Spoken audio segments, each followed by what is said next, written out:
Bom dia, gente. Dando sequência aos nossos trabalhos, nós vamos iniciar falando sobre morfologia e depois sobre fonologia. E logo após teremos a interpretação de texto, com a leitura, é claro, envolvendo questões semânticas que você responderão objetivamente, marcando um xizinho em A, B, C ou D. Morfologia. Vamos dar sequência falando sobre o substantivo. Apesar que na aula anterior nós já falamos sobre o substantivo próprio, o comum, o simples e o composto. Agora nós vamos falar sobre o concreto e o abstrato, o primitivo e o derivado. Concreto é aquele substantivo que você pode perceber com os seus sentidos. Qualquer um deles, se você percebeu com um dos sentidos, já é o suficiente para você dizer que ele é concreto. Seja a visão, a audição, o tato, o paladar, o olfato, qualquer um deles. E o abstrato é aquele que você não percebe com os sentidos, porque eles são derivados de algumas qualidades, são derivados de algumas ações e também são os nossos sentimentos. Então, para a gente jogar isso de maneira mais direta para vocês, o concreto, quando eu penso mesa, o que você percebe com a mesa? Que ela tem uma forma que você vê, você percebe com o tato porque você toca. Se você está muito perto, e principalmente se é de uma madeira, você vai perceber o cheiro dela ou qualquer outro composto que ela seja feito. Então, com isso a gente já prova que é concreto, tá? Se você tem uma maçã, você vai perceber a maçã pela forma, você vai perceber a maçã pelo cheiro, pelo sabor, né? Então aí já é o suficiente para você perceber como concreto. Então, percebeu pelos sentidos é concreto. Já o abstrato, vamos pensar, correr é uma ação. Mas você já assistiu a uma corrida? Ali há coisas concretas, mas a palavra corrida é abstrata. O amor, que vem de amar, mesma coisa. Agora, feiura, que vem do feio. E o conceito de feio vai depender da interpretação de cada pessoa. Mas, antes da gente dar continuidade ao primitivo e derivado, vamos brincar um pouquinho. Quando você tem uma caneta na mão, ela é concreta ou abstrata? Já pensou? Ela é concreta, porque você vai pensar uma forma, você vai pensar que ela tem uma cor, você vai perceber que ela tem um peso, que tem um cheiro e você pode até perceber o paladar nela, se você quiser, é claro. Tá? Agora, quando eu digo para vocês assim, gente, o guarda-sol é concreto ou abstrato? Você vai falar que é concreto. Mas se eu pergunto para você, e a sombra que o guarda-sol produz é concreto ou abstrato? Pensaram? Também é concreto, porque você percebe com a visão e percebe com o tato, porque senão seria meio complicado você comprar uma coisa abstrata, né? No valor que a gente vê aí no mercado. Bem, gente, se eu falo para vocês, o vento, ele é concreto ou abstrato? Também é concreto. Por quê? Você percebe pelo tato, aquela sensação que você tem, ou de uma coisa muito fria, ou de uma coisa muito quente, tá? Sem contar que que o vento te empurra, né? E a gente tem tufão, tornado, só para você perceber que o vento é uma coisa concreta. Agora, se eu pergunto, a lâmpada é concreto ou abstrato? Concreto. A luz que vem da lâmpada, também concreto, porque sem a luz você não tem a visão. Tá ok? Agora, primitivo. Primitivo é a palavra primeira. E derivado é quando você coloca alguma coisa antes ou depois da palavra para formar uma nova palavra com um novo sentido, mas que esteja dentro de um mesmo campo semântico. Por exemplo, café e mar são palavras primitivas, mas com café você faz cafezal, cafezinho, cafeteira, cafetão.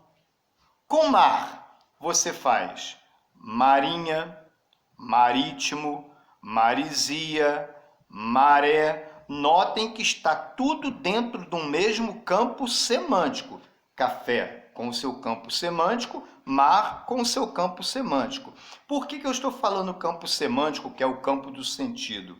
Porque se você fala, vem cá, e a palavra amar, ela é derivada de mar? Não. A palavra amar vem de amor. Se eu falo para você, martelo é derivado de mar? Não, porque o objeto martelo, a ferramenta, não tem nada a ver com mar. Quando você tem um martelo, você não pensa no mar. Você pensa só no martelo. Logo, martelo também é uma palavra primitiva. Bem, então agora vamos para a outra questão, que é a questão da separação de sílabas, que está no campo da fonologia. Tá? Eu vou dar alguns conceitos para vocês, mas dentro dos textos a gente vai explicando melhor essas coisas. Tá? Então, primeiro, a sílaba, como que você conceituaria? É quando você solta um pouquinho de ar para emitir um som ou um grupo de som. Emitiu esse grupo ou essa vogal isolada, você tem a sílaba. É como se você estivesse fechando um pouquinho a boca para um novo recomeço. Vamos pensar a palavra separação. Separação. Tente falar essa palavra sem fechar a boca. Vai sair uma coisa meio esquisita, né?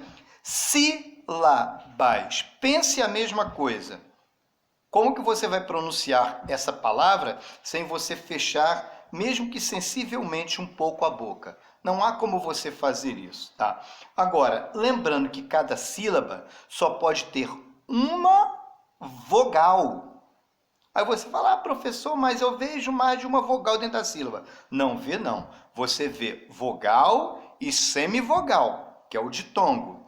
Você vê semivogal e vogal, que também é o ditongo. Ou você vê semivogal, vogal, semivogal, que é o tritongo, ou seja, eles estão dentro de somente uma sílaba, mas você tem somente uma vogal. As outras são semivogais e você também tem a licença para ter a consoante dentro da sílaba. A letra muda, que é aquela letra que não vem acompanhada de uma vogal logo após, essa letra, ela vai se juntar, esse som vai se juntar à sílaba anterior. Se você tem a palavra magma, magma, M-A-G-M-A,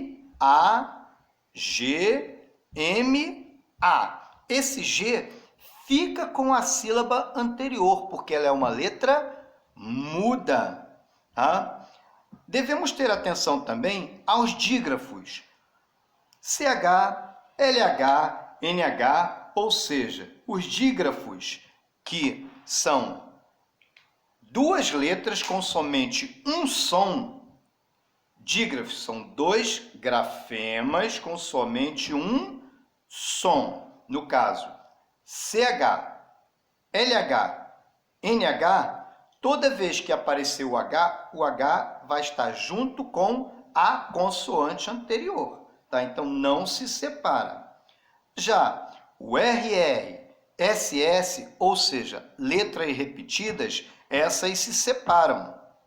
QU e GU não se separam. Os outros dígrafos, eles são separados. A gente vai mostrar isso dentro dos textos. Tá ok? Então, fiquem atentos.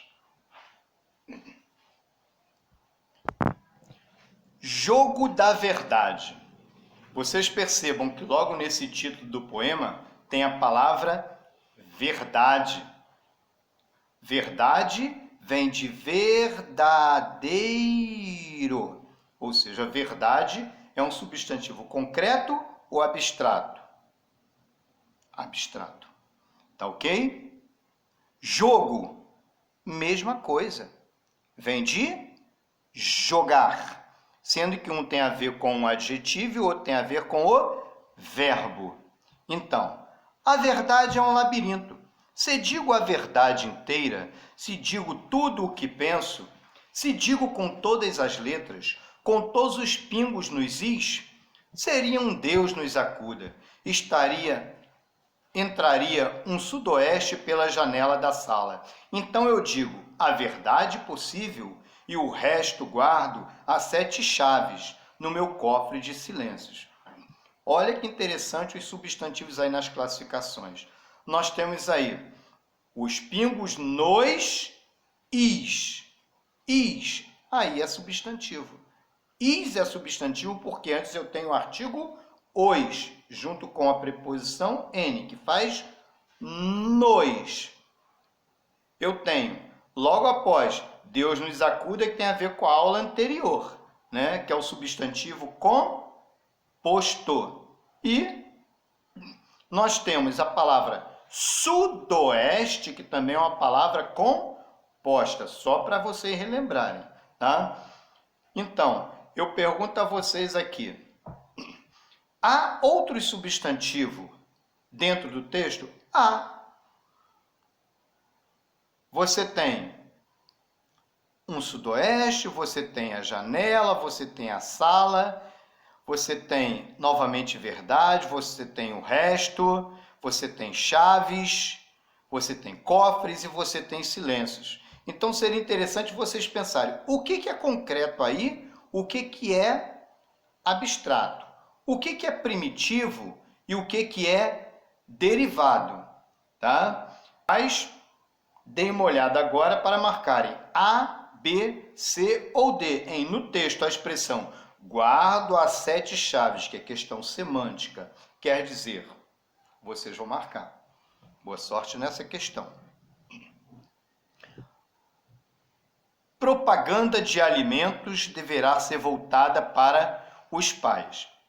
A partir deste mês, diversas indústrias alimentícias multinacionais presentes no Brasil começaram a adotar regras mais rígidas na publicidade dirigida ao público infantil.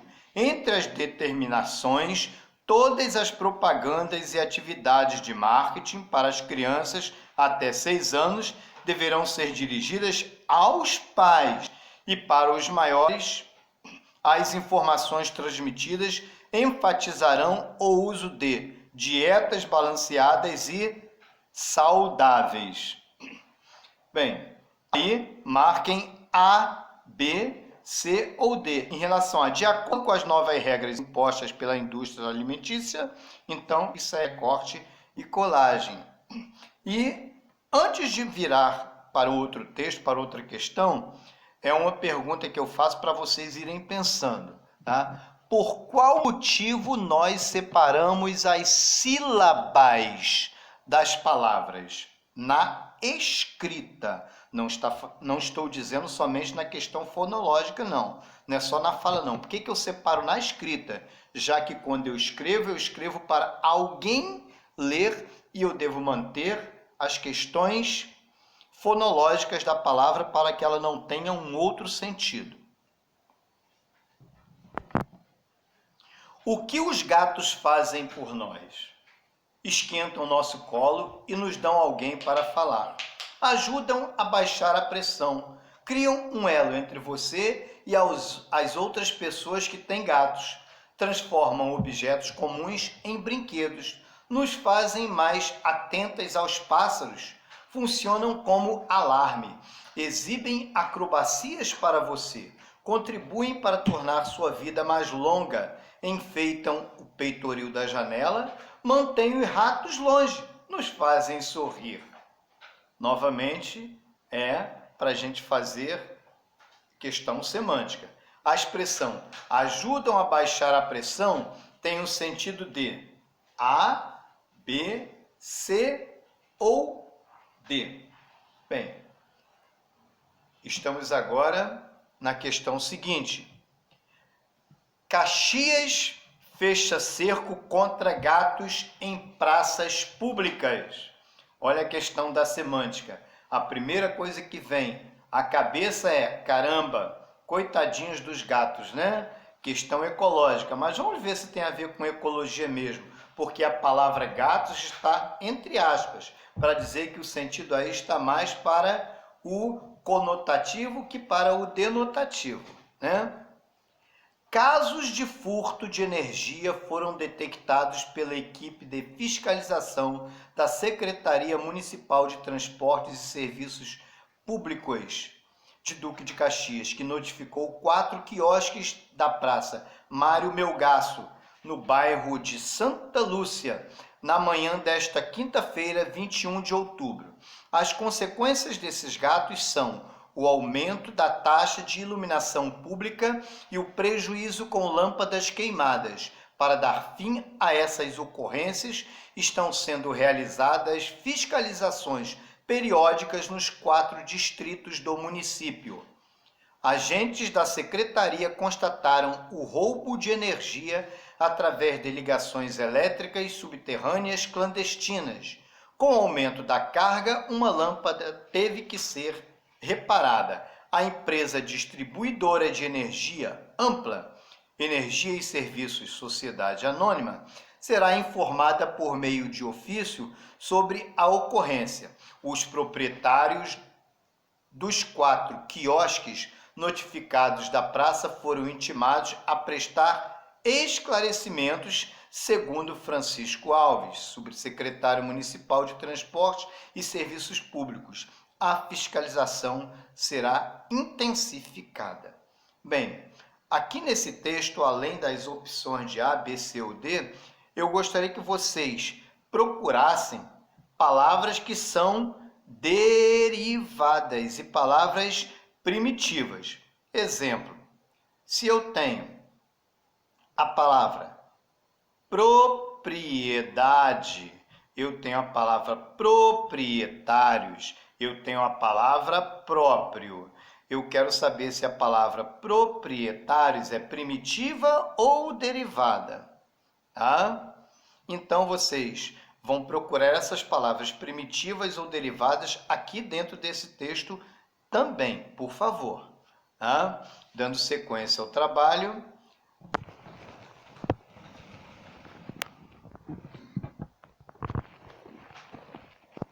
No trecho, Caxias fecha o cerco contra gatos em praças públicas, a palavra sublinhada refere-se a, B, C ou D. Questão de número 81. Como vocês sabem, é uma sequência do estudo.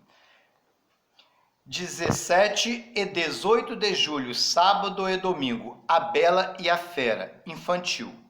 Ficha técnica, adaptação e direção, Célio Franco. Coreografia, Aline Ramos. Com Alisson Lima, Calquimala, ou Maia, Elaine Maranhão, Everly Santos, Jéssica Machado, Leandro Lima, Suzana Saavedra e Tiago Gaudêncio. O espetáculo conta com a história de Bela, uma jovem que foge da rotina de sua vida e dos galanteios de um pretendente através dos livros. Um dia, seu pai, que é um inventor, chega no castelo de uma fera muito feia e assustadora e é feito prisioneiro. Para salvá-lo, Bela se oferece para assumir o lugar do pai e a fera aceita. Com o passar do tempo, o prisioneiro, com a ajuda dos empregados encantados do castelo, um bule de chá, um candelabro, um relógio, entre outros, passa a ver, por trás de aparências assustadoras da fera, se esconde o coração e a alma de um príncipe humano. De acordo com o texto, o espetáculo teatral poderá ser visto A, B, C ou D. É só ter atenção. Só que eu gostaria que vocês prestassem atenção o seguinte, que o substantivo concreto e o substantivo abstrato, ele também abarcam um outro tipo, tá? O substantivo concreto é aquele substantivo também que se refere a personagens de livros, personagens de peças teatrais, crendices, superstições, tudo que você acredita, que você percebe com um dos sentidos, é visto como substantivo concreto. Então eu pergunto para você, a fera é concreto ou abstrato? Aí você vai falar, abstrato. Abstrato por quê? Você está vendo, você sabe como que é a fera, né? Quando eu falo para você, fantasma é concreto ou abstrato? Ah, você fala, professor, é claro que é abstrato. Não, não é abstrato não, é concreto, porque você visualiza o seu fantasma e com certeza à noite você tem medo dele, tá ok? De acordo com o texto, o espetáculo teatral poderá ser visto pela manhã, à noite, à tarde ou de madrugada. É recorte e colagem também. Vamos ao seguinte texto. Sacolas plásticas.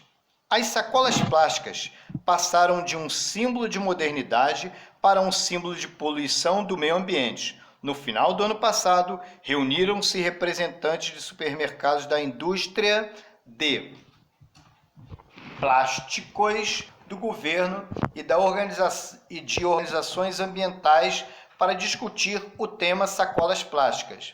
Você está realmente informado a respeito? Agora sim, né?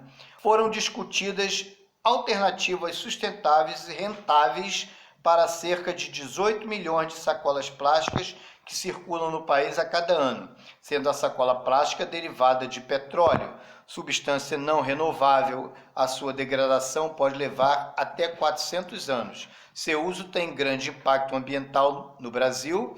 9,7% do lixo produzido é constituído por saquinhos plásticos. Vocês sabem no que deu essa reunião, né? Hoje a gente paga as taxas no supermercado por levar as sacolas para casa.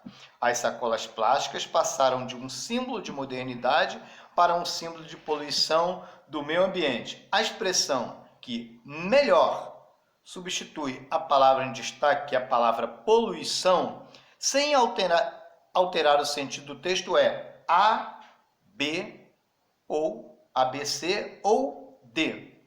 A outra questão, questão de número 83, lembrando que é um fragmento. É uma narrativa. Minha chupeta virou estrela. Todas as vezes que eu penso na minha chupeta, olho para o céu procurando a estrela chupeta verde. Agora, a saudade, em vez de crescer como eu, fica menor a cada noite. Deve ser porque meninos grandes gostam mais de estrelas no céu do que as chupetas, eu acho. Quando a noite apareceu, meu pai chegou do trabalho e se deitou na cama comigo, olhando para o céu, procurando a minha estrela chupeta verde. Eu vi primeiro e nós dois batemos palmas para ela.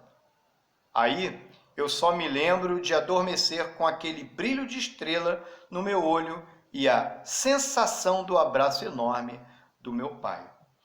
O trecho que expressa uma opinião é A, B, C ou D. Vamos à próxima questão.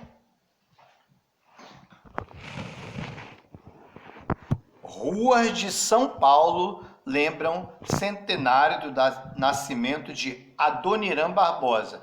Antes de continuar,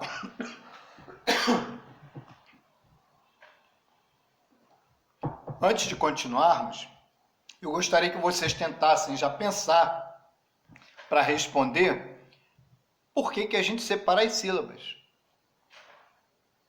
Para vocês que já pensaram que já tem uma resposta, vamos confirmar, né? É porque você tem a palavra para ser escrita e termina o espaço para se escrever. O papel acaba. Às vezes você está digitando, né? Às vezes você está escrevendo um manuscrito e o papel acabou, mas a sua palavra não acabou. Então você tem que separar no local certinho para que não haja dúvidas para o leitor. Vamos ao texto. G1 convida a passar pelos bairros da capital e reviver suas canções. Ernesto, personagem da música, diz que não deu o bolo no compositor. O bolo. No texto, o trecho em destaque quer dizer que a personagem, Ernesto, questão semântica, né? A, B, C ou D. Agora vamos a outra questão, que também vai trabalhar questão semântica, e a gente deve começar a prestar atenção na conotação e na denotação. Tá? A denotação é a palavra no seu sentido próprio e a conotação é a palavra no seu sentido figurado, tá? Ou seja, a expansão de sentido de uma palavra. Não leve gato por lebre. Só bombril é bombril. A opção que melhor define a expressão idiomática não leve gato por lebre é A, B, C ou D. Questão de número 86. Contos populares. Conto de João Zanello Carrascosa. Todos os anos eles se reuniam na floresta, à beira de um rio, para ver a quantas andava a sua fama. Eram criaturas fantásticas, e cada uma vinha de um canto do Brasil. O Saci Pererê chegou primeiro. Moleque pretinho, de uma perna só, barrete vermelho na cabeça, veio manquitolando. Sentou-se numa pedra e acendeu seu cachimbo. Logo apontou no céu a serpente emplumada e aterrorizou aos seus pés. Aterrizou aos seus pés. Do meio das folhagens saltou o lobisomem, a cara toda peluda, os dentes afiados, enormes. Não tardou, o tropel de um cavalo anunciou o negrinho do pastoreio montado em pelo no seu baio. Só falta o boto, disse o Saci impaciente. Se tivesse alguma moça aqui, ele já teria chegado para seduzi-la, comentou a serpente emplumada. Também acho, concordou o lobisomem, só que eu já a teria apavorado. Ouviram nesse instante o rumor à margem do rio. Era o boto saindo das águas na forma de um belo rapaz. Bem, eu gostaria que vocês identificassem aí as nossas personagens, né, que fazem parte do nosso folclore, e percebessem que todas elas são substantivos concretos, porque são personagens que têm história, eles têm uma forma. Aí você fala, mas professor, eu nunca vi o Saci Pererê e nem conheço alguém que tenha visto. Mas você deu cor para ele, você botou alguma coisa na cabeça dele. Você disse que ele não tem uma perna.